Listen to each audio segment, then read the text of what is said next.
Je suis fille d'éleveur vivant à Tambacounda, à 646 km de Dakar, la capitale du Sénégal. Je suis une femme qui s'est engagée depuis très longtemps pour la promotion de la femme. C'est ainsi que j'ai mis en place une organisation qui compte 30 000 membres aujourd'hui et qui s'investit dans la réduction de la pauvreté en milieu pastoral. En 1973, quand il y a eu la sécheresse au Sénégal, les éleveurs ont perdu beaucoup de leur cheptel. Ils ont perdu certains points d'eau. Ils ont perdu beaucoup de pâturage et ils ont commencé à aller à la transhumance.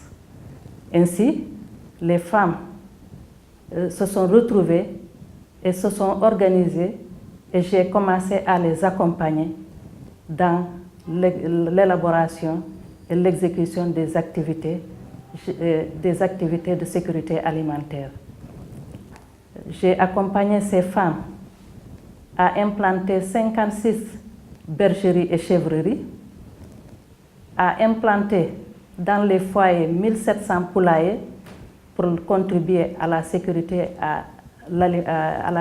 alimentaire, la mise en place de 36 boutiques pastorales au niveau des zones enclavées et surtout accompagner ces femmes à comprendre leurs droits au niveau des villages. Ces femmes, étant des femmes vulnérables depuis très longtemps, de par leur culture, elles ont compris qu'elles devaient contribuer à la survie des populations pastorales. Ainsi, je me suis engagée à mettre en place des entreprises pastorales à travers lesquelles elles vont exploiter beaucoup d'activités de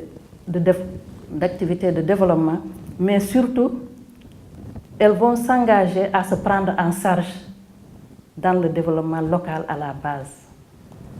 Je me réjouis aujourd'hui de savoir que tous ces programmes réalisés ont amené les femmes à prendre la parole dans les assemblées, à revendiquer leurs droits, mais surtout à accéder à l'état civil pour que leurs enfants aillent à l'école étudier. En conclusion, je pense qu'il faudrait que les femmes puissent se prendre en charge, puissent être conscientes de leur devenir, puissent être conscientes de leurs responsabilités pour qu'ensemble, avec l'organisation que je pilote, qu'on puisse accéder à la sécurité alimentaire et à la lutte contre la pauvreté en milieu pastoral.